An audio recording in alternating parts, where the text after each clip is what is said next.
Olá, tá começando mais um Social Podcast. Eu sou o Raimundo e sejam todos muito bem-vindos.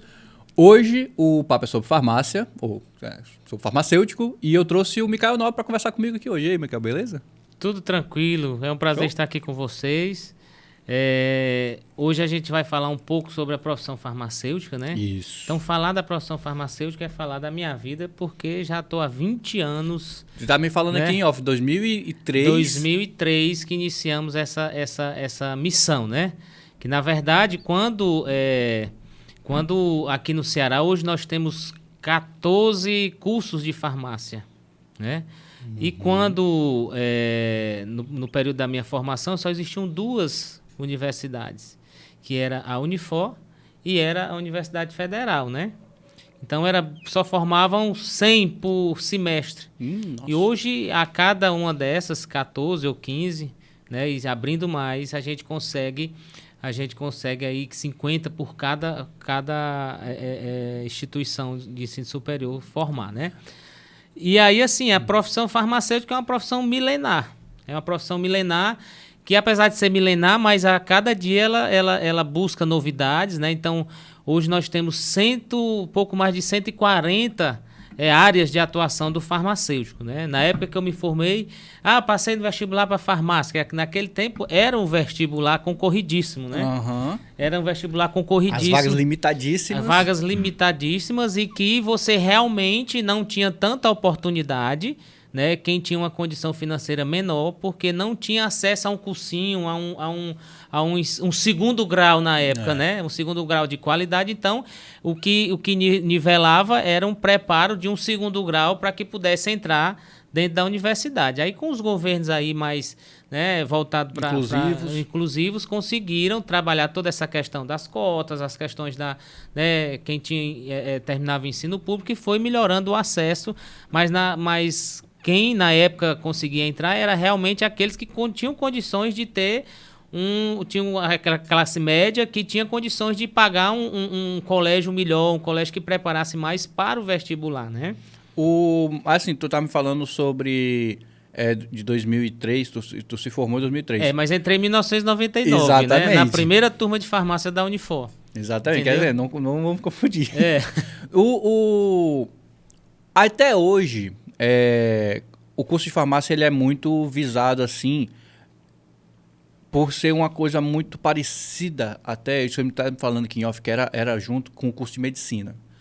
Como é que era essa gestão? Porque assim, eu escuto falar assim, por menores, de que existia o médico, ele é muito, como é que eu posso dizer, muito bairrista. E assim como o advogado também é muito da sua classe, defende muito a sua classe. E eu vejo que existe uma rincha muito grande entre médicos, existia, né? Não sei se ainda existe, médicos e farmacêuticos, sei lá, alguma outra coisa. Como é que existe essa cisão entre a faculdade de medicina com a faculdade de farmácia? Assim, nos primórdios, né, o que acontecia? Existia aquela pessoa que fazia a prática de, por exemplo, você adoeceu, né? E aí tinha o boticário, que era chamado naquela época, certo? O boticário era aquelas pessoas que tinham essa ciência, né? Essa ciência de identificar aquela doença e trabalhar a cura através das suas fórmulas, dos seus princípios ativos, das suas drogas que eram armazenadas ali naquelas boticas, que eram aquelas caixinhas que eles levavam. Então, eles eram tidos como curandeiros, né? Então, morreram muitos como bruxos, né? E aí trabalhava essa situação. Você está doente, chama o boticário tal. Então, ele ia lá, viu o que você tinha, manipulava lá na hora, né? E já, você vai dar essa fórmula aqui para esse paciente e ele vai ficar bom com isso, entendeu? Aí, essa situação é que trabalhava junto à farmácia e à medicina, porque ele dava o diagnóstico e dava o tratamento ali, fazia a manipulação na hora. Então, entendi. O médico dá o diagnóstico hoje e o farmacêutico faz o medicamento, né? A prescrição é o médico. Hoje o farmacêutico ele pode prescrever alguns livros de prescrição médicas ou até aqueles que têm prescrição médica mediante protocolo.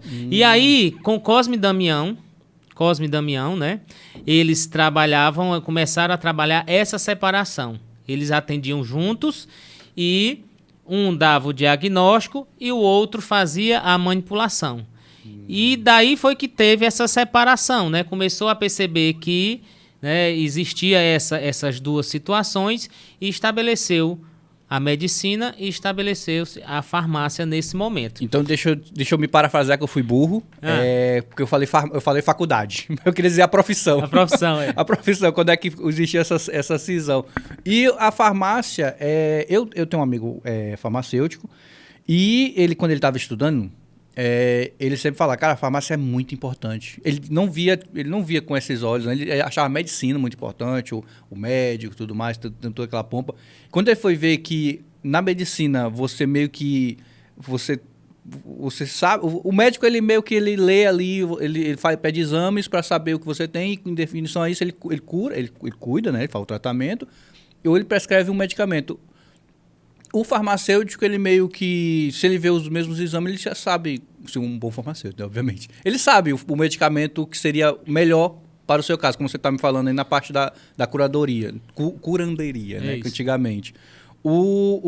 E assim, ele não via essa importância. Eu acho que as pessoas ainda não veem essa importância. O quão importante é um bom farmacêutico. As pessoas têm muita... o popular hoje é ir na farmácia e antigamente você até tinha o farmacêutico que prescrevia, o farmacêutico que dava o medicamento, que aí aplicava a injeção, que fazia vários tratamentos dentro da farmácia. Mas aí parou. Isso meio que virou uma norma que, não, hoje em dia o farmacêutico ele só faz o que está escrito no papelzinho que o médico traz. É uma questão cultural, né? Que hoje essa cultura ela está sendo realmente, abrindo a visão da sociedade, né? Voltando aqui à história quando farmácia, e a gente vai entender até hoje como que isso acontece, né? Uhum. Quando no tempo do Boticário, né? Então o farmacêutico ele tinha, apesar de separado naquele momento ali da medicina, o farmacêutico tinha o seu valor porque ele manipulava. Então era um atendimento individualizado, né? Então ele fazia manipulação e acompanhava aquele paciente. Com a Revolução Industrial, né? Vocês percebam que tem aquelas farmácias antigas de manipulação, como a Oswaldo Cruz, ali na Praça do Ferreira, que o farmacêutico, você chegava lá, fazia a consulta com o farmacêutico, e ali saía com os medicamentos manipulados, né? Quem é mais antigo sabe. Uhum. Né? E aí veio a Revolução Industrial. Com a Revolução Industrial, o que foi que aconteceu? Foi substituído aqueles medicamentos, aquelas fórmulas individualizadas, foram substituídas pelos medicamentos alopáticos, aqueles medicamentos industrializados. Né? E aí a figura do farmacêutico ele ficou esquecida com a Revolução Industrial. É tanto que após a Revolução Industrial, o que aconteceu? As faculdades de farmácia davam emprego àqueles, né, formavam mais para análises clínicas, para os bioquímicos, né? Porque antigamente você fazia os 4 anos de farmácia, aí você ia para análise clínica, eram as modalidades, né? Ia para análise clínica, ia para bromatologia, né, que era a análise bioquímica dos alimentos, e ia para a indústria farmacêutica. Aí você escolhia. Hoje não, hoje você sai generalista, você pode atuar em qualquer uma dessas áreas. Então, naquela época, né, quando o farmacêutico saiu de cena do atendimento individualizado, ele passou a ser formado, né, para o mercado de trabalho no momento, que era a análise clínica. Na área que desce. Então você pode perceber que os farmacêuticos, os bioquímicos, que optaram pela modalidade de bioquímica, eles são os mais antigos, né?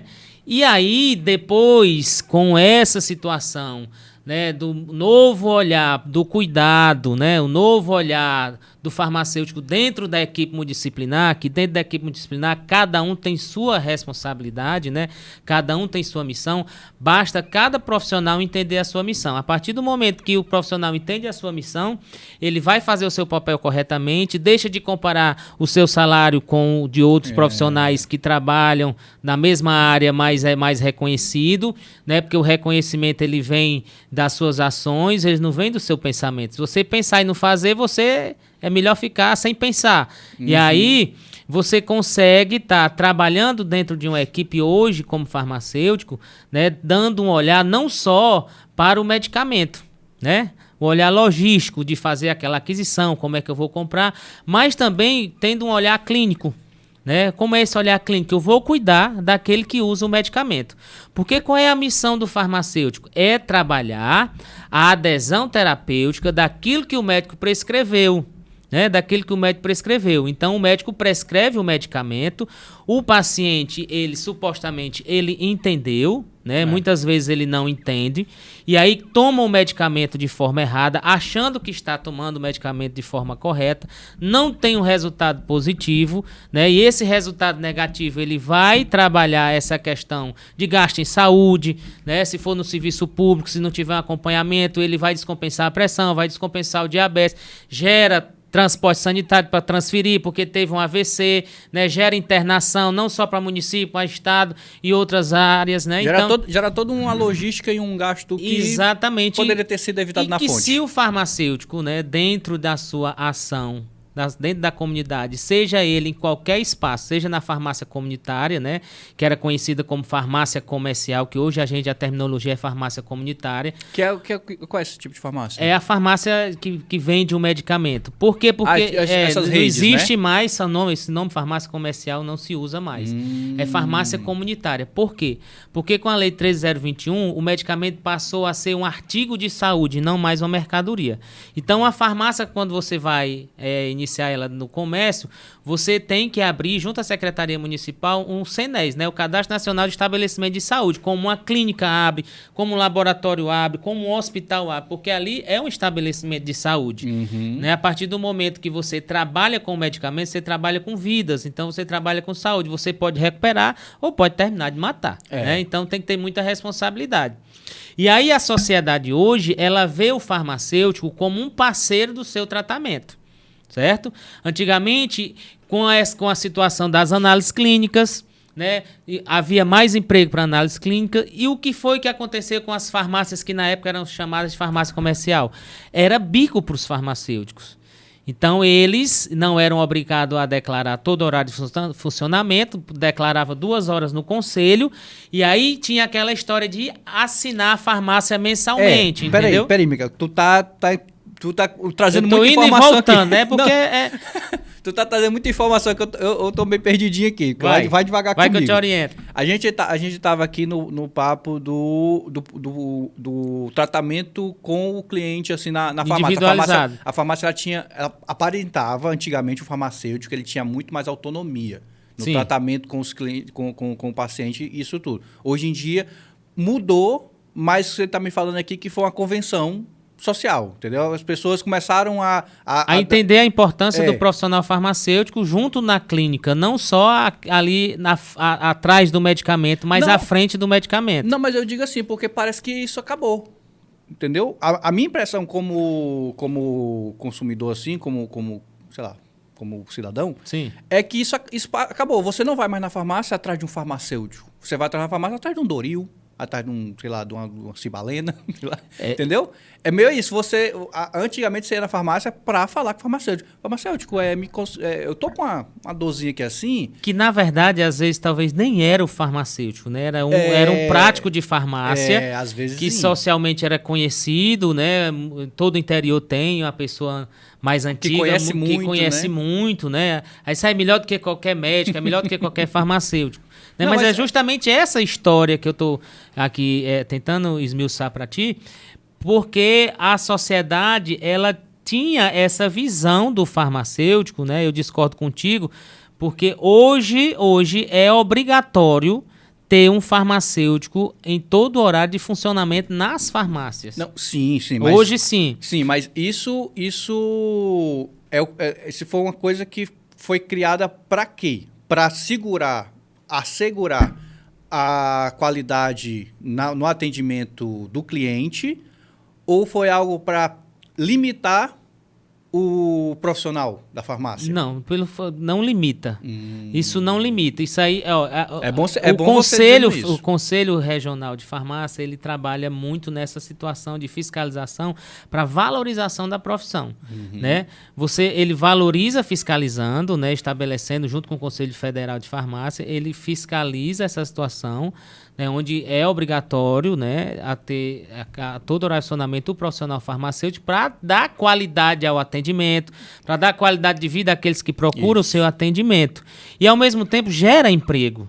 Sim, Né? E ao mesmo tempo gera emprego, porque se você tem uma farmácia que abre 8 horas, né? 8 ou 12 horas, então todo horário ele vai ter que ter um farmacêutico, então ele vai ter que contratar 3 ou 2 farmacêuticos para estarem dentro do estabelecimento prestando seus serviços a favor da saúde pública. Isso, porque o que a mentalidade comum era, beleza, um farmacêutico só vai poder trabalhar, meu amigo, a farmácia abre 12 horas. Não tem cidadão competente que vai conseguir trabalhar. Aí, comparando com antigamente, aqueles que iam para análise clínica, eles faziam bico, porque não era obrigado a trabalhar, a ter todo o racionamento, no mínimo 2 horas. Uhum. E aí eles mensalmente iam anotar as entradas e a saída dos medicamentos controlados ali naquele livro preto, né?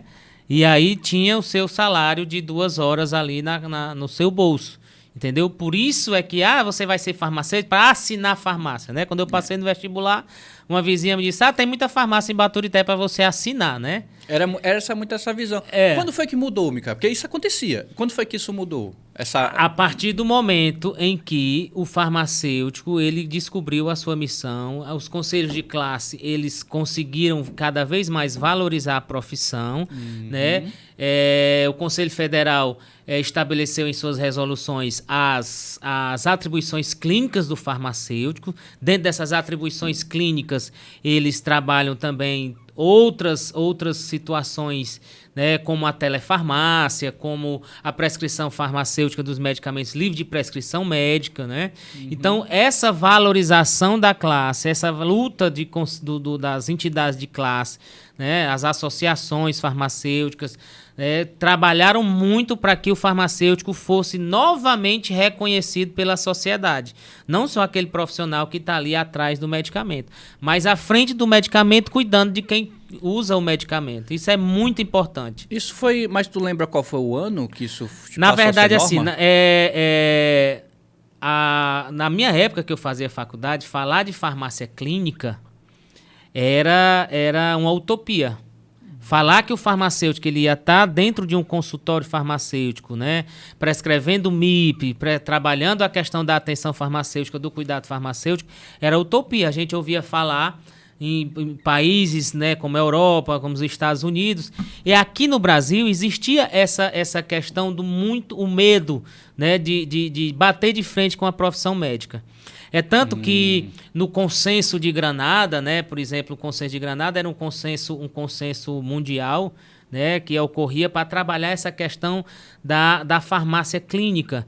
E aí estabeleceu o nome atenção farmacêutica, né, para não colocar o cuidado farmacêutico. Hoje a gente chama de cuidado farmacêutico a atenção farmacêutica, porque ali se eu colocasse naquela época o cuidado farmacêutico, já ia misturar com as outras profissões que estavam ali diretamente ligadas ao cuidado, a enfermagem, a medicina. Então, com o decorrer do tempo, que as terminologias foram mudando. Então, a atenção farmacêutica, quem faz a atenção farmacêutica fazia, né, hoje também pode ser chamado de cuidado farmacêutico, né? Hoje eu tenho cuidado farmacêutico na farmácia comunitária, hoje eu tenho cuidado farmacêutico na atenção básica, hoje eu tenho cuidado farmacêutico na saúde mental. Então, tudo isso, onde o farmacêutico está exercendo a clínica, né? Hoje ele faz a clínica, que não é mais uma utopia de 20 anos atrás, né? Que daqui a 20 anos à frente, o que vai acontecer? O médico vai passar, no lugar de prescrever o medicamento, né? No lugar de prescrever o medicamento no receituário, ele vai dizer o diagnóstico do paciente com a evolução daquela doença, né, e tratamentos anteriores, e o farmacêutico vai prescrever aquele medicamento. Então, tudo vai girar em torno de protocolos. Isso me parece muito mais lógico, visto a importância de cada setor da área da saúde. Tem país na Europa, tem país Canadá, alguns estados, tem essa prática já. Né? Tem essa prática já. É por isso que eu digo que a profissão farmacêutica, a cada dia ela se reinventa, a cada dia tem uma novidade, né? Hoje no Canadá, você tem o farmacêutico da família, você tem o personal farmacêutico, Entendeu? Então você trabalha muito essa questão. Por exemplo, eu tenho uma dificuldade de medicamento, eu vou ligar para o farmacêutico que vem aqui em casa e vai me tirar todas as dúvidas, vem me acompanhar. Aí é chamado de personal farmacêutico. Muitos lá trabalham, né, através de CNPJ, abre sua empresa e vão trabalhar em domicílio, vão trabalhar, né, como prestando esse serviço, né, farmacêutico da família chamado. Mas hoje no Brasil nós já temos também muitos farmacêuticos que já abriram consultório farmacêutico, estão fazendo acompanhamento farmacoterapêutico. Consultório de farmácia. Sim, vamos lá. Consultório farmacêutico, tá? Né? Farmácia, não sei o que estabelecimento. Consultório farmacêutico. Quando você está falando que já é uma realidade aqui no Brasil, sim, como é que eles funcionam? Assim? Na verdade, hoje os consultórios farmacêuticos, eles existem, na maioria das vezes, dentro das farmácias comunitárias. A maioria dos consultórios farmacêuticos. Você vê aqui em Baturité, tem aqui na rede de farmácia que nós temos, tem um espaço lá, né, onde o paciente entra, faz os seus exames. Fala farmácia comunitária, me explica, o que é uma farmácia comunitária? Farmácia comunitária é a antiga farmácia comercial, onde vende o medicamento. Que tipo não, não se usa mais essa terminologia em farmácia comercial. Mas assim, é tipo um menor preço, sim, pague menos. Isso, aí é farmácia comunitária. Essas farmácias que comercializam medicamento. Quando você fala comunitária, eu imagino que é uma farmácia pública. Nem não, né? Entendeu? Comunitária porque atende a sociedade inteira. É por entendeu? isso que eu gostaria de citar nome, porque meio que fica meio confuso. A comunitária, então, é a do posto de saúde ali, assim. É a terminologia que a gente usa, né? Não, pelo sim, fato sim. de ser professor, a gente usa essa. Então, eu tô trocando em miúdos. A farmácia comunitária, quando você fala farmácia comunitária, é essa farmácia de rede. Isso, entendeu? Essa farmácia que atende o cliente. Exatamente. Farmácias privadas. Exatamente. Tá? É aquelas farmácias que atendem a comunidade, a sociedade ali, né? Porque é o primeiro lugar onde o paciente procura uma farmácia. Antes de ir até para uma consulta médica, né? Uhum. Então, pronto, aí você está me dizendo da parte do farmacêutico. As redes de farmácia, têm esse consultório farmacêutico, né? Onde estabelece ali parâmetros de verificação, né? Oferece serviços farmacêuticos, né? Desde exames de testes rápidos, né? Até aplicação de injetáveis, que tem resolução que nos dá essa autonomia, aplicação de injetáveis, aplicação de brincos, né? Pequenos curativos, né? Trabalhar toda essa situação de acompanhamento farmacoterapêutico para a recuperação da saúde, tendo um objetivo principal, que é o acompanhamento farmacoterapêutico. Né? Não é dar diagnóstico. Então, você não vai na farmácia atrás de um diagnóstico. Né? O farmacêutico que é responsável, ele vai até onde ele pode, porque diagnóstico quem dá é médico. Né? Às vezes você até sabe o que o paciente tem, mas você não pode dizer porque você não foi formado para dar diagnóstico. Quem dá diagnóstico é médico. Após o diagnóstico é que você vai fazer a sua missão de farmacêutico, que é trabalhar o acompanhamento, saber se aquele medicamento, o que ele está sentindo é normal, se é uma reação adversa, se é uma reação alérgica, se é um problema relacionado a medicamento, como resolver esse problema relacionado a medicamento, como evitar complicações desse problema relacionado a medicamento. Aí é tudo com farmacêutico. Aí tudo é com farmacêutico, né? Mas jamais dá diagnóstico de doença. A gente tá falando sobre a clínica de farmacêutico. Aí esse consultório hoje a gente vê nas grandes redes, até nas farmácias pequenas, depende muito do paralelo que eu quero traçar, Micael, você como farmacêutico, entendeu? Você pode abrir uma clínica. Sim. Mas não necessariamente ela vai ter o medicamento lá. Ela vai ser uma clínica de consulta. Pronto, exatamente. Eu posso, por exemplo, aqui abrir um consultório, uma sala com todas as normas da Anvisa para um consultório de um profissional e estar trabalhando a consulta farmacêutica com o objetivo de dar certo aquele tratamento, né? Ser um tratamento positivo e recuperar a qualidade de vida daquele cidadão que me procura. Então, eu posso trabalhar independente, né? Como pessoa física ou como pessoa jurídica, e eu posso ter essa iniciativa de abrir um consultório particular. Mas isso funciona? Sim, tem cidades. Fortaleza já tem muitos consultórios farmacêuticos. Né, porque assim, na minha visão, como um cliente, é muito mais prático, obviamente dependendo do profissional, claro. Sim. Mas assim, é muito mais prático eu ir diretamente numa farmácia que tem uma clínica, que tem um consultório, entendeu? De uma rede, assim, do que eu ir diretamente só o farmacêutico ele tem que ser muito bom, assim, ter um marketing muito grande. É questão de cultura, né? Também é questão de cultura. Isso a gente vai quebrando aos poucos, né? Daqui, como eu te falei, daqui a 20 anos, né? Nessa... É como você me falou, eu não sabia que o farmacêutico ele poderia ter um consultório. Sim, pode entendeu? sim, pode sim. Eu Dentro não das sabia. normas das RD6, da Anvisa, dentro das suas práticas clínicas, né? Dentro de tudo isso, você pode estar atuando no consultório de uma clínica, você pode alugar uma sala e estar trabalhando. Tem as prerrogativas que deixam, né, que fazem, dão a legalidade para que o farmacêutico faça isso. Isso é uma novidade que eu não sabia. Entendeu? Ainda bem que você trouxe isso para a pauta. Mas eu quero saber quando é que mudou a visão de que o farmacêutico não ia só assinar. Ele ia ter que cumprir carga horária. A partir das... Assim, diga-se ano. Porque foi recente. Foi Eu não lembro 2000, quando. se eu não me engano, foi... Não foi tão recente, não.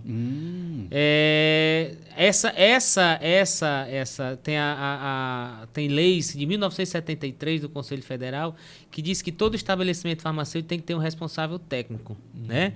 Aí a 13021, o farmacêutico passou a ter, o medicamento passou a ser um artigo de saúde e estabeleceu-se que a farmácia em todo horário de funcionamento tinha que ter um profissional. Quando isso?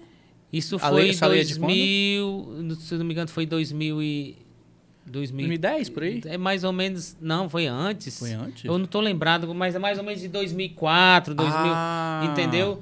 Mas já tem 2003, 2001, por aí. De 2000 para cá já tinha essa estabelecida essa situação. Agora você me pegou o número da lei e da... Não, isso aí eu quero saber. A minha questão era só porque... No início do ano 2000, a gente já era uma coisa tinha tão recente...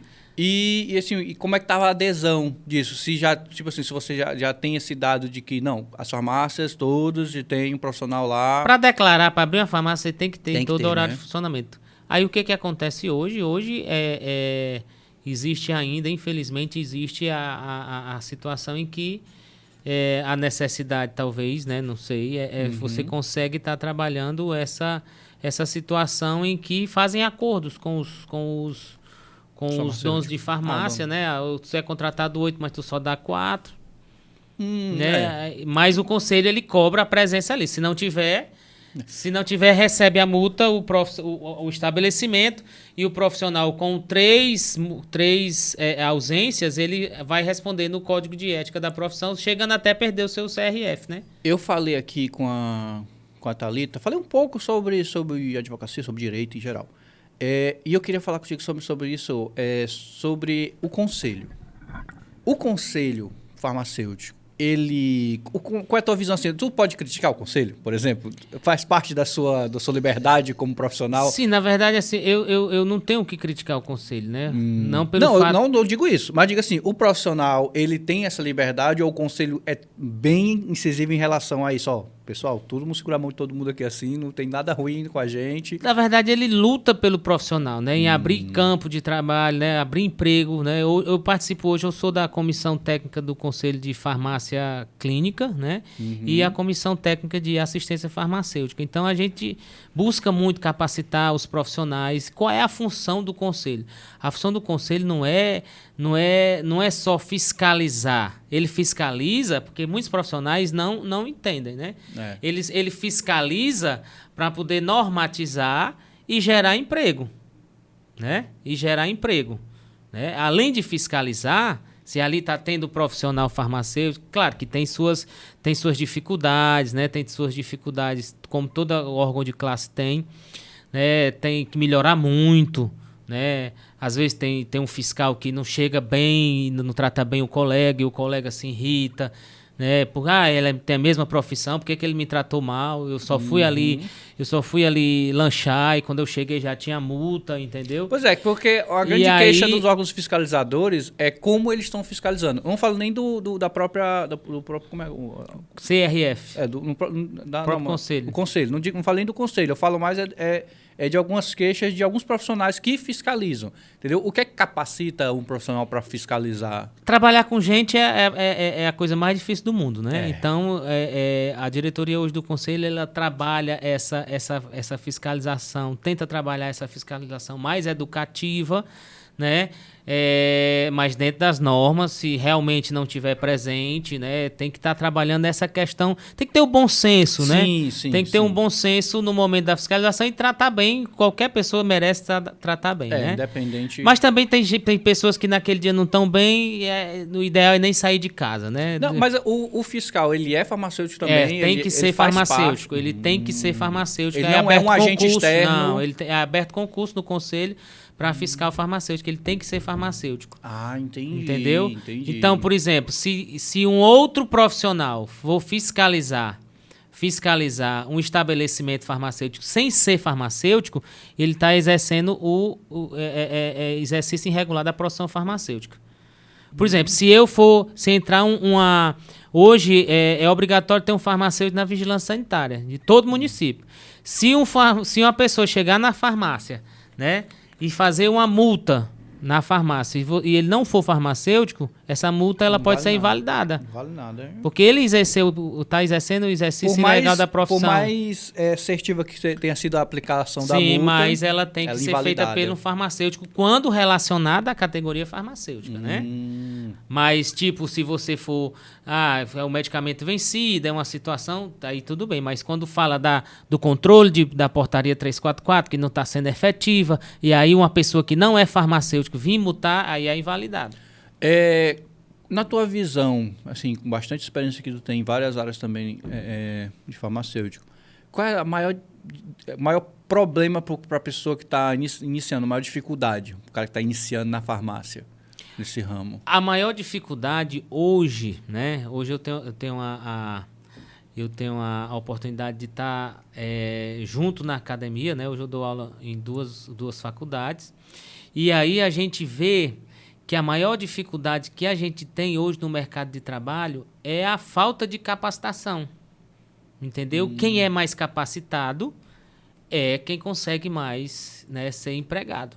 Por exemplo, hoje você termina a faculdade de farmácia. Mas é a mesma coisa? Tipo, você terminou a farmácia... Não, por exemplo, você hoje, qual é o primeiro emprego que você consegue após terminar a faculdade de farmácia? Né?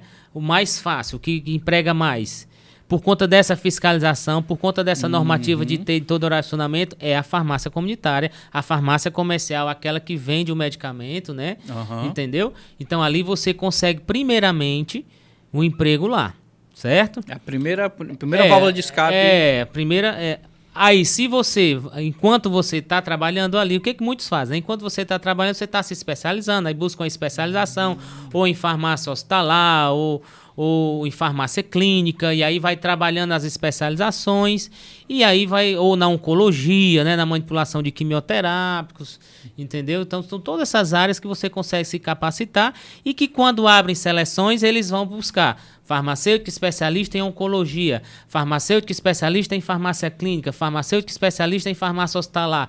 E aí vai abrindo os mercados, né? Mas quando você não tem uma especialização, você tem que realmente, né, tá trabalhando, né, no que aparecer primeiro, claro. A primeira frente disponível que é a farmácia comunitária. Eu adoro toda a vida, nos 20 anos eu saí de farmácia comunitária, né? Todo mundo sabe que eu trabalhei aqui na rede Pague Menos. Eu saí da farmácia comunitária ano passado, porque realmente... Ano passado? Foi, ano passado.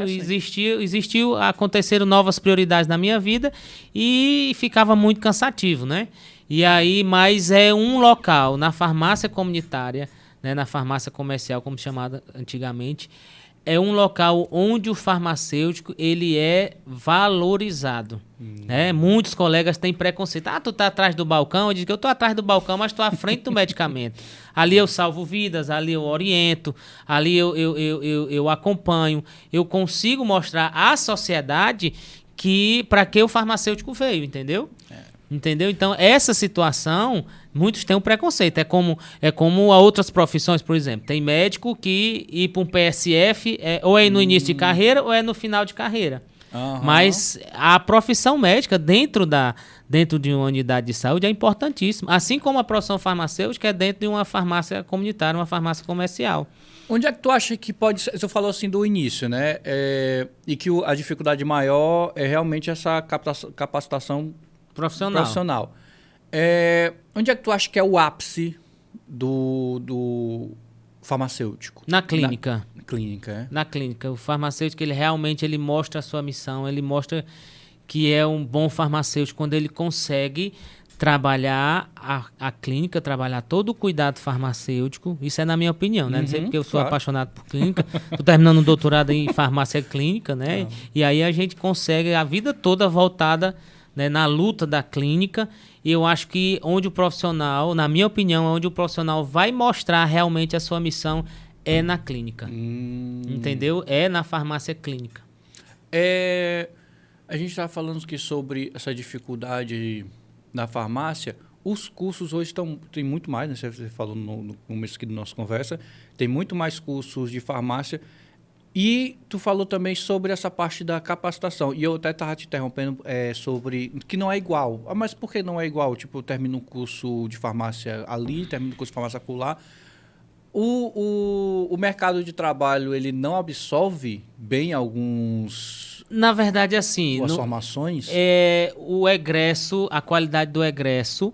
Que né? é egresso? O egresso é aquele que sai da faculdade, que se forma, né? Recentemente, aquele que saiu... né? Depende muito do próprio profissional. Né? Entendeu? A instituição, por ser mais renomada, ou por ser mais nova, depende muito da pessoa, né? Porque existe um padrão das diretrizes curriculares nacionais. Então, para abrir o curso de farmácia, ele tem que ter aquelas disciplinas, tem que ter aquela carga horária, né? Tem que trabalhar tantas horas práticas, tantas disciplinas, tantas horas de estágio. Então, se você... Tem fiscalizações do MEC cada ano ou cada semestre.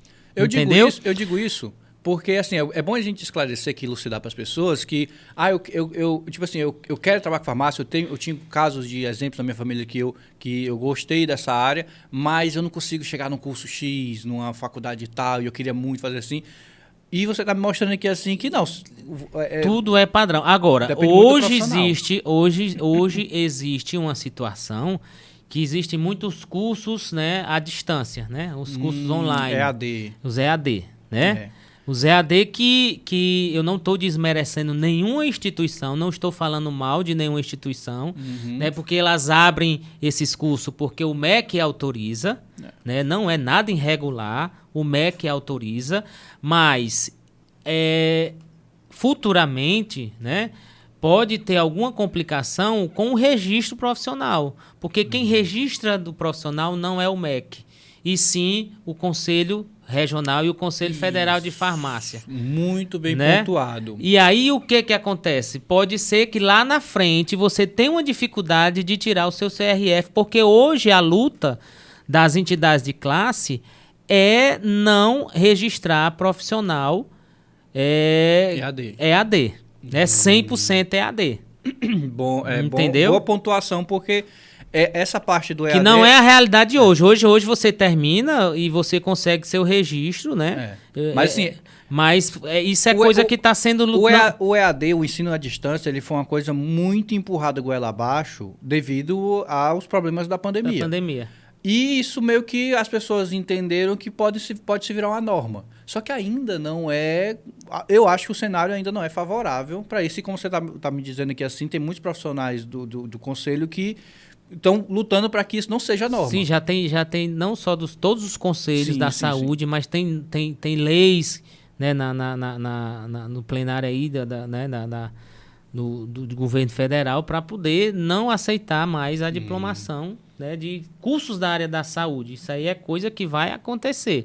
Hoje eu não estou desfazendo nenhuma instituição que ofereça esses cursos de forma mista, né, que eles chamam EAD e presencial, né?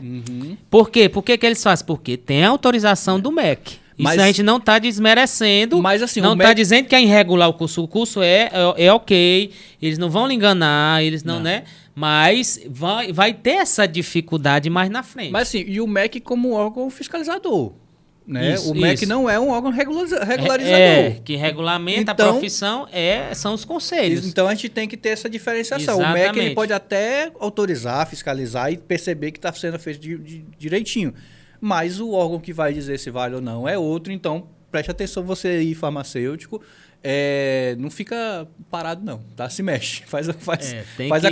Tem que fazer acontecer. O curso de farmácia ele é muito extenso, ele é muito complicado. É muito assim. difícil, é um curso muito difícil. Eu pensei em desistir muito, né? Porque não é um curso fácil, é um curso que você tem muita química, né?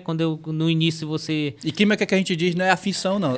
Afeição não, sabe, pessoal? É química analítica quantitativa, é química analítica qualitativa, é química orgânica, é química inorgânica, é química farmacêutica 1, 2 e 3, né? É muita química geral.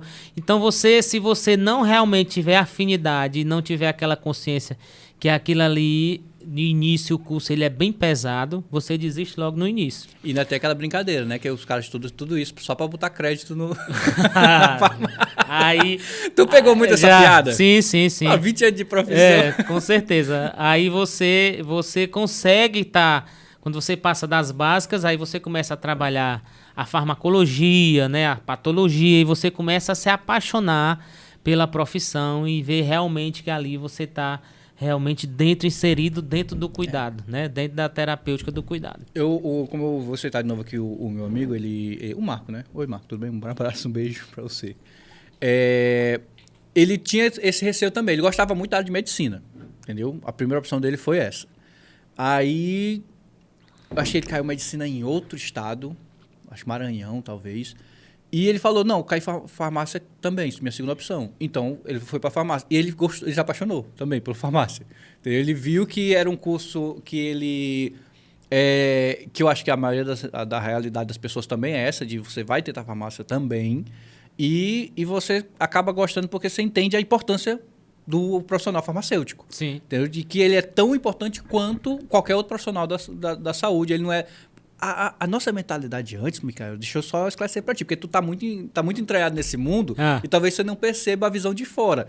A profissão do farmacêutico era uma profissão muito banalizada. Sim. Entendeu? Tanto, não sei, na área profissional assim, das farmácias comunitárias, tudo mais como você fala, mas da área do cliente mesmo. A pessoa, eu vou na farmácia, eu sou atendido por qualquer um.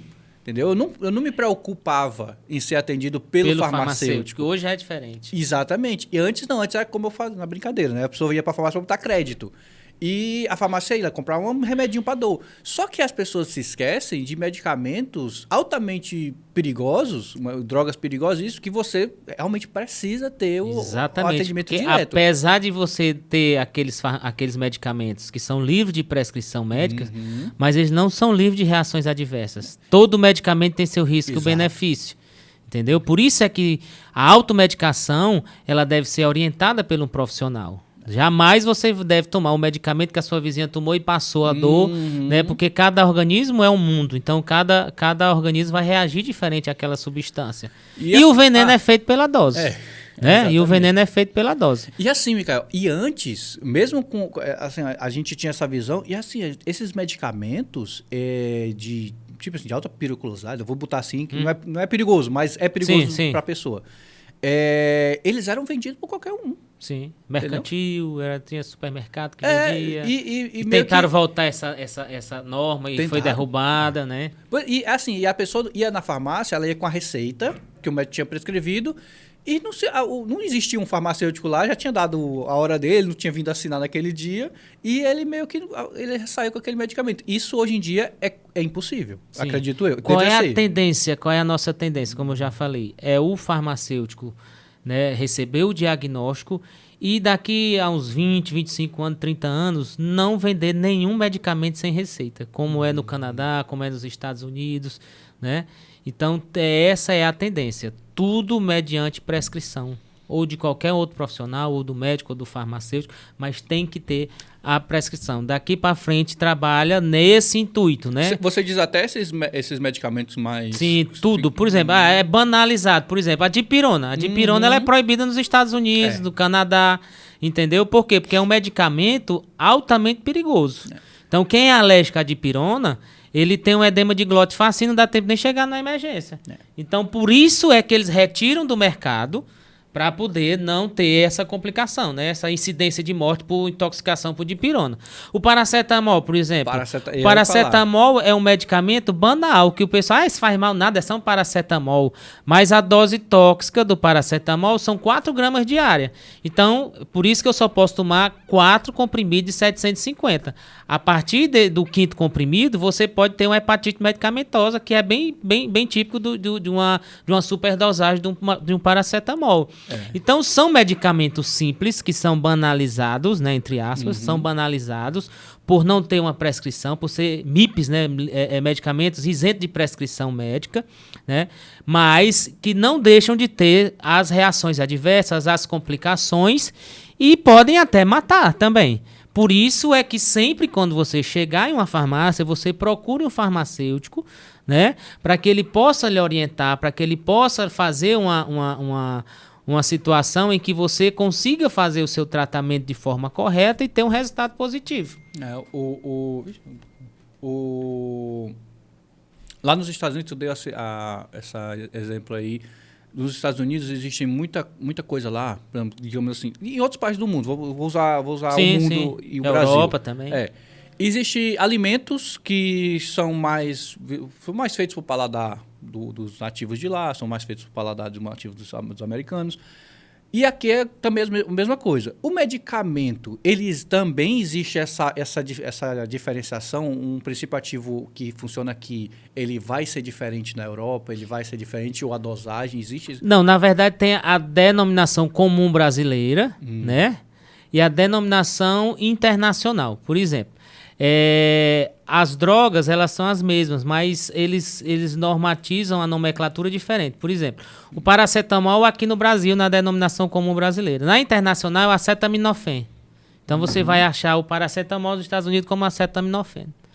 Mas entendeu? Assim, é a mesma substância, é a mesma substância, né? Não muda. A dosagem não muda. O Código Internacional da Doença é um só no mundo todo, né? Então, a esquizofrenia, ela é uma esquizofrenia aqui no Brasil, nos Estados Unidos, e tem um Código Internacional que estabelece aquele diagnóstico, né?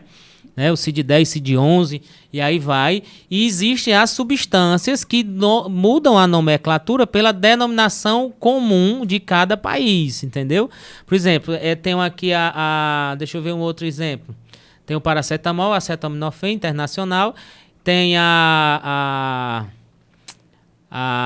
dolantina, né? A petidina. Então, são essas situações em que você difere apenas na nomenclatura, mas a substância é a mesma, né? E lembrando que todas essas substâncias são derivadas de origem vegetal ou animal. Então, todo medicamento que você encontra dentro de uma farmácia, você teve origem numa planta, teve origem numa gordura animal, numa gordura vegetal. Nada muito sintético. É sintético. Então, tu já pensou, por exemplo, se eu for captopril, ele foi descoberto do veneno da cascavel, uma substância do veneno da cascavel. Se eu fosse matar toda a cascavel do mundo, né? Sim, aí eu tenho que separar aquela molécula, replicar ela em laboratório para que eu produza em grande escala o captopril. Entendi. Entendeu? Então, tudo é derivado de planta, né? Tudo é derivado de planta, origem animal, vegetal, né? E aí você consegue estar sintetizando em laboratório, né? Por isso, muito cuidado com a fitoterapia também, que é uma área do farmacêutico, né? Que é aqueles medicamentos que são feitos de plantas. Sim. Né? É natural, se não fizer o bem, o mal não faz. Claro que faz, né? Porque ali tem, se você tomar um chá de capim-santo em doses elevadas, você vai baixar uma pressão, você pode ter uma parada cardíaca. O que foi que morreu? Do chá de capim-santo. Não, mas era natural, não foi do chá de capim-santo. Baixou a pressão até um ponto que o coração não conseguiu mais bombear. Mesmo sendo fitoterápicos e a gente tendo essa visão de que natural é tranquilo, eles existem consequências no nosso organismo. Tem princípios ativos, tem química no vegetal, tem química, e aí você tem como se intoxicar. Porque o veneno é feito pela dose, entendeu? A gente conversou recentemente com o Jefferson Damasceno, entendeu? Que ele tem a clínica lá de fitoterápicos na sua grande maioria com a cannabis, né? Associação, né? É, associação, isso. Clínica não, associação, verdade. E eu queria saber de ti, assim, como farmacêutico, como é que tá essa parte de novos medicamentos? Estão se criando novos medicamentos ou são só reciclagens de medicamentos antigos que perderam o efeito e estão fazendo novos? Na verdade, com relação à cannabis, né, ela sim. Tem essa situação, ela é realidade, a gente não pode negar a ciência. Eu fico revoltado quando um profissional de saúde renega a ciência, né? É uma realidade. Né? A maconha, né, propriamente dita, ela é comprovadamente que tem ação medicinal, né? Eu sou usuário de maconha medicinal, eu sou portador de uma doença degenerativa, espondilite anquilosante, onde a minha sacroilíaca, né, esse osso da bacia, meu corpo não reconhece, tenta expulsar e gera muita dor, né? Eu usava um medicamento que era dado pelo SUS, 2 ampolas a cada 15 dias, né? Recebia uma ampola, tomava uma ampola de medicamento a cada 15 dias, com um custo de R$19 mil. O SUS tinha 40 mil de despesa comigo. Nossa. A partir do momento em que eu emagreci e que eu comecei a usar, né, o fitoterápico, o óleo essencial, né, o óleo é que tem THC, né? tem THC e tem o CBD. CBD também. Né? Tem para ser terapêutico, porque as pessoas leigas, as pessoas que não têm acesso à informação, elas acham que quando você usa o medicamento à base de maconha, você vai se tornar um viciado e vai usar de forma recreativa. Mas elas não imaginam, é uma informação básica. Não adianta discutir... Tá muito alto, não, Alex? Não adianta discutir a situação em que... mas isso não... Tem poucos estudos.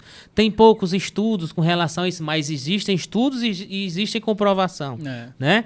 A partir do momento em que eu trabalho a dose terapêutica, né, eu não estou dando a dose tóxica. Então, no Brasil é 0,2 de THC e 0,2 de CBD, e aí você consegue ter essa dose terapêutica. A partir daí, é tóxico. Aí você vai ter alucinações, mas para ser produzido no Brasil, né, para ser produzido, hoje nós temos 23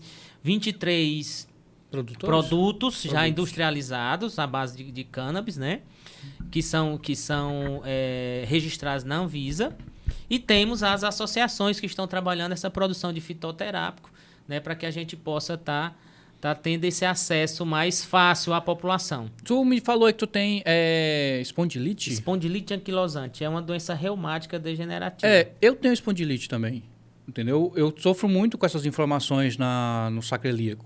Pronto. E eu estava usando um anti-inflamatório, eu não lembro qual é, não vou lembrar qual é, um remedinho bem pequenininho, que só vende com prescrição e tudo mais. E é o Arcóxia, né? Arcóxia, exatamente, é esse mesmo. É caro, né? Não é novidade para ninguém, remédio que ser caro. E eu parei de usar ele e eu percebi que... É porque assim, eu sou com medicamento, eu sou assim, eu adoro medicamentos. Porra, me dá drogas, entendeu? Mas eu sei o limite que eu tenho que passar. Eu não sou aquela pessoa que quer ficar totalmente dependente da droga. E eu fiz isso com esse medicamento. Eu parei e comecei a focar mais em outras coisas. Tipo assim, eu emagreci para poder não dar muita chance para inflamação e tudo mais. Isso deu uma melhorada. É porque a gordura é inflamatória. A partir do momento que você emagrece, você desinflama as articulações, né? Pois é. E essa doença, ela é... Agora, assim, uma pergunta pessoal mesmo. Essa doença, ela é, tipo, ela é... O que me falaram é que ela é para sempre, ela é... Sim, não tem cura, né? Antigamente aposentava com essa doença, entendeu? Nossa. Que é a doença do corcunda de Notre Dame. Entendeu? A tendência é anquilosar a coluna inteira. Formar um osso só. Isso. Né? Juntar as vértebras todas, formar um osso só. Ou você vai ficar pescoço de robô, ou você vai ficar corcundo, né? Nossa, entendeu? A nossa velhice é essa. Aí o que diminui isso, essas deformações? Atividade física, uma boa alimentação, né? E deixar a doença em remissão. Que é a doença em remissão? É a doença parada ali sem nenhum efeito inflamatório. E uma coisa que eu também descobri recentemente é que eu chamei ela de doença do preguiçoso. Porque ela ataca mais quando você tá parado. Aí Você fica muito tempo deitado, sentado. Eu chamei de doença do preguiçoso. E eu tinha muito isso. Eu me acordava pela manhã e eu continuava deitado, né? Não tinha dado a hora ainda. Tudo duro, né? Fica Aí tudo quando duro, eu me levantava, eu não conseguia me levantar direito. Entendeu? Hoje mesmo foi um desses dias. Eu cheguei a tomar banho, indo pro banheiro engatinhando, igual de 4 pés, para poder se levantar e esquentar. E muita dor, né? Eu já passei por esse problema. E é importante também. A gente ter, quem é portador de espondilite anquilosante, ter o acompanhamento frequente do reumatologista. Porque muitos não sabem que tem espondilite anquilosante e passam a vida inteira sendo tratados por um ortopedista. Isso. E tome corticoide, tome injeção de infiltração. E tentaram me vender isso aí. Tudo no mundo, né? Não desmerecendo aqui a especialidade, claro. Mas tem que ter um olhar diferenciado e procurar um reumatologista. Pode ser que seja uma doença reumática e não um trauma, não, ou uma situação que seja da área da ortopedia, né? Aí tu tá me dizendo que o tratamento com cannabis, ele melhorou, mas ele melhorou em quê? Não inflamou mais, está em remissão. Porque a cannabis já tem um poder anti-inflamatório imenso. Isso é comprovado. Entendeu? Damasceno?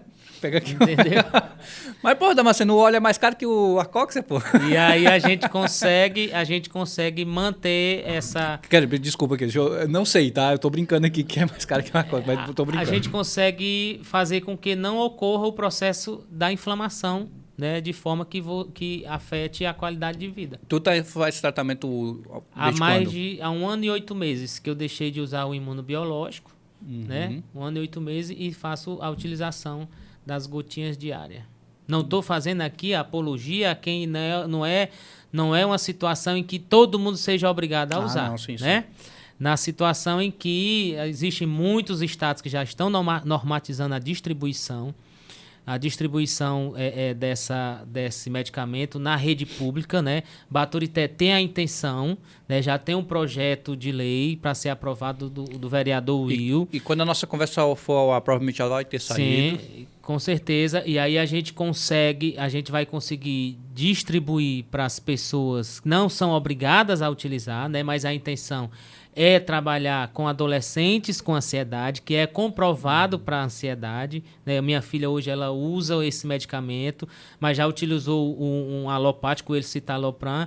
Há mais de 1 ano ela usa e não tem mais nenhuma crise de ansiedade. Meu pai usa para Alzheimer, né? Que começou a doença de Alzheimer e estagnou com essa situação, né? Fazendo tratamento com terapia ocupacional e utilizando a maconha medicinal. Micael, eu queria entender, eu falei que isso com o Jefferson, porque como uma planta, como, sei lá, um boldo da vida, ela serve para tanta coisa e ela foi excluída da sociedade por tanto tempo. E ele me esclareceu aqui que esses estudos já vêm desde a década de 60. Sim. Que já vem tentando fazer essa comprovação que eles têm esses efeitos. E como é que isso hoje em dia já é a realidade? Mas ainda tem muito preconceito. E eu até expliquei para ele aqui que é bom que as pessoas saibam que, por exemplo, minha mãe, o que é que ela sabe o que é maconha? Entendeu? Meu pai, o que ele sabe que é maconha? Maconha é um quadrado marrom, entendeu? Às vezes pintado de alguma cor, em cima de um capô de um carro da polícia. Isso para eles é maconha. Entendeu? Eles não sabem o que é uma planta. Eles não sabem que você planta uma mudinha e cresce. Entendeu? E a maioria, eu acredito que a maioria das pessoas também não sabem que maconha é uma planta e aquilo é uma outra parada, entendeu? É um negócio que fizeram da maconha não assim. Existe, né, e tem profissional de saúde hoje... Que não sabe também, né? Que é totalmente contra a maconha medicinal. Pois é, eu queria entender isso. Onde você aplicando todos esses benefícios e você sendo um profissional... Pelo preconceito social, é o preconceito que é gerado, né? E aí vincula o preconceito social com a opção política e mistura tudo, aquela confusão toda. E aí acaba renegando uma ciência que desde décadas passadas vem estudando e vem comprovando, né? Pois é e muito vem comprovando. Arriscado aí a isso. gente vê o profissional sendo contra a maconha medicinal e vai olhar o currículo lá, tem uma folha. Desde 2011 que não tem uma atualização, aí diz que é pesquisador, que é contra, estudos comprovam, né? Viu o galo cantar e repete a cantiga do galo e não sabe o que está acontecendo, então a gente fica revoltado com esse tipo de situação. Eu prefiro nem olhar, né? Eu prefiro continuar incentivando, fazendo a minha parte, fazendo a minha missão como profissional farmacêutico, né? Mas se você não sabe, não abra a boca para falar besteira, né? Para ser contra. A maconha ela tem ainda uns passos para poder se tornar uma planta. Normalizar uma planta onde você... é uma planta, ela não tem o que ser normatizada, ela é oficializada. Não, sim, mas né? na sociedade ela não é uma planta, entendeu? Ela é uma droga, entendeu? Igual uma cocaína, um pó, uma coisa assim que você faz um uso para alucinógeno, para poder ficar doidão, esse tipo de coisa. Na sociedade ainda não é visto como uma planta, como um boldo, entendeu? Como, sei lá, um hortelã. Ela não é vista ainda como isso. Eu digo isso por... Eu estou de fora e eu percebo que a sociedade não vê ela dessa forma. E ela ainda falta um pouco para isso.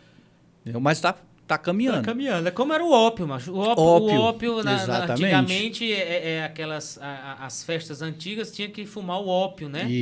Colocava aquela essência ali do ópio, aquelas folhas trituradas ali, tipo naquele narguilé. E aí você tinha alucinações temporárias, né? E hoje o ópio, ele está na morfina, ele está na dolantina, ele está em medicamentos que passam a dor. Mas o ópio, ele passou por toda essa crise social também? Sim. Até tornar medicinal, né? É tanto que hoje a gente consegue... hoje tem profissionais da saúde que são viciados em morfina e dolantina porque... Em uso constante causa dependência, né? Numa dose não terapêutica e sim numa dose tóxica. Você está entendendo? Tô entendendo. Isso aí vai acontecer com a maconha também. Pois é, porque assim, ele me explicou aqui também, você está me dizendo, da admissão, né? Pelo óleo, tem, ele falou também de um inalador, que eu não... Tem várias situações, e né? óleo e a pomada. Pode ser administrado, né? É administrado, eu falei admissão. Administrado. Como você vê essa visão futura na farmácia para novos medicamentos? Tanto esses à base de cannabis, do cannabis, como é que... Cannabis, né? Cannabis, no Brasil a gente pode, é porque não tem um acento, aí fica cannabis. Né? Eu como vai chamar de cannabis. Como é que você vê tanto essa da cannabis quanto de outros medicamentos que tu vê uma evolução, as pessoas estão pesquisando, estão indo atrás de novos medicamentos? Farmácia você ser farmacêutico, você tem que ser pesquisador, você tem que ser aberto para o novo, entendeu? Você não tem que se fechar e renegar a ciência nunca. Tudo que for feito a partir de evidências científicas, né, você deve propagar. Então, eu como farmacêutico, eu propago, eu luto, né, por essa situação do uso da maconha medicinal, porque existe evidências científicas. Não são muitas, né? Mas lá na frente ninguém sabe o que vai acontecer com quem tomou. E tem muitos medicamentos que a indústria colocou de goela abaixo, que você toma tranquilamente e não tem o preconceito, e que futuramente também vai ter alguma situação em que vai ser tirado. Existe alguma história que tu consegue lembrar agora de algum medicamento que era comum e foi removido? A talidomida. A talidomida, ela era como o Dramin, que a gestante utilizava para o enjoo. E foi percebendo que foi nascendo muitas crianças com deformação, as crianças chamadas crianças foca, né? Sem os bracinhos, sem os dedos. E aí percebeu que foi da talidomida. Tinha uma correlação. Tinha uma correlação com o medicamento. Né? Aí esse medicamento ele foi descartado. Aí foi colocado dentro da portaria 344 para outras situações, né? Para outras situações em que trabalhavam outras patologias, sim, né? Como, por exemplo, o Citotec hoje, que utilizam... Citotec. O Citotec, ele é um antiulceroso. Ele era liberado, né? Como para úlcera, para quem tinha gastrite, e percebeu que ele tinha uma propriedade que ele aumentava a contração muscular, né? Quando introduzida na vagina, né? E aí começava o trabalho de parto. Entendeu? Aí ele forçava o trabalho de parto. Porque ali, por exemplo, se você colocar um citotec num pedaço de um bife de carne assim, você vê que ele corrói ali até romper aquela barreira, no caso, quando acontece, rompe a barreira placentária, né? Ali da placenta e causa o aborto. Nossa. Entra em trabalho de parto. E aí tirou dessa situação, e que era utilizado para úlcera gástrica, e foi controlado para ser utilizado apenas em uso hospitalar. Quando tem um feto morto, aí eles conseguem fazer essa administração de forma responsável, né? É tanto que no estado do Ceará, só quem controla isso são as maternidades polo, né? Que trabalham esse procedimento. A gente tá encerrando aqui o papo, Micael. Só que antes, eu queria que você deixasse aí suas redes sociais, entendeu? Pra gente poder seguir mais o seu trabalho. E também dá teu recado aí, faz aí. Onde é que a gente se encontra? Na verdade é que hoje eu tô fazendo a minha missão no município de Baturité, né? Como coordeno a assistência farmacêutica de Baturité. E em Aracoiaba, né? Na Vigilância Sanitária de Aracoiaba. E qualquer pessoa que queira conversar, tirar alguma dúvida, né? Trabalhar alguma situação relacionada à área farmacêutica, né? Pode entrar em contato comigo, né? Meu Instagram é Micael Nobre, né? E aí a gente consegue estar ajudando. Quem me conhece sabe, eu não nego informação, não cobro informação. Eu acho que é uma situação que não é ainda da minha prática profissional, cobrar um tipo de informação, um tipo de orientação. Então, quem tiver esse anseio, alguma dúvida relacionada a medicamento em que eu puder ajudar, estarei sempre à disposição. E eu queria agradecer aqui esse momento, né? Eu que agradeço. É um momento muito importante para a sociedade. Aqui a gente está quebrando algumas culturas, né? Quebrando alguns paradigmas, né? Abrindo a mente de muita gente com esse programa, né, o social, não é isso? É importantíssimo para a sociedade, né? E tem deixado essa mensagem de esclarecimento, né, em cada assunto relevante, né? Sempre tem um assunto relevante aqui. E eu parabenizo a toda a equipe, né, a você, a todos que estão por trás aqui da transmissão, da gravação, né? E estarei sempre à disposição, sempre que precisar, né? É só chamar que estaremos aqui novamente. Perfeito. Muito obrigado. Eu agradeço bastante as pessoas que vêm aqui, porque, poxa, vir conversar comigo é maravilhoso. Saindo das suas casas, das suas ocupações, para vir conversar comigo é muito bom. E, Micael, muito obrigado por você ter vindo conversar comigo aqui sobre farmácia. É uma área que eu sinto que tem muita dificuldade para pessoas. Eu disse, as pessoas que querem saber sobre o assunto vão encontrar muitas informações sobre o assunto, mas não é um conhecimento comum. As pessoas não sabem o que é que um farmacêutico faz, por exemplo. Não é comum das pessoas saberem. E você ter vindo aqui conversar comigo, esclarecer alguns pontos meus, que provavelmente é das pessoas que estão assistindo também, eu agradeço bastante. Muito obrigado a você também que está assistindo, que assistiu esse papo aqui até o final. Não se esquece de seguir a gente lá nas redes sociais, no Instagram, @insocialpodcast. Segue o Micael também lá. Os links estão todos aqui na descrição. Não deixa de olhar a descrição, porque aqui tem os links das nossas instituições que a gente ajuda a divulgar, tá certo? Tem lá a Casa da Providência, o Projeto Peticia e a Amigas do Peito também tá lá. Não é isso? Então, segue aqui, olha na descrição, tá certo? Não se esquece de se inscrever no canal. E faz o seguinte, não deixa esse papo aqui só entre nós dois não, tá certo? Vai aqui no compartilhar aqui no YouTube e manda no grupo do WhatsApp, tá certo? Manda no grupo do WhatsApp lá dos teus amigos farmacêuticos, tá? Manda lá para ver o que é que eles acham da conversa. Então é isso, eu não tenho mais nada para falar por enquanto, então tchau, tchau.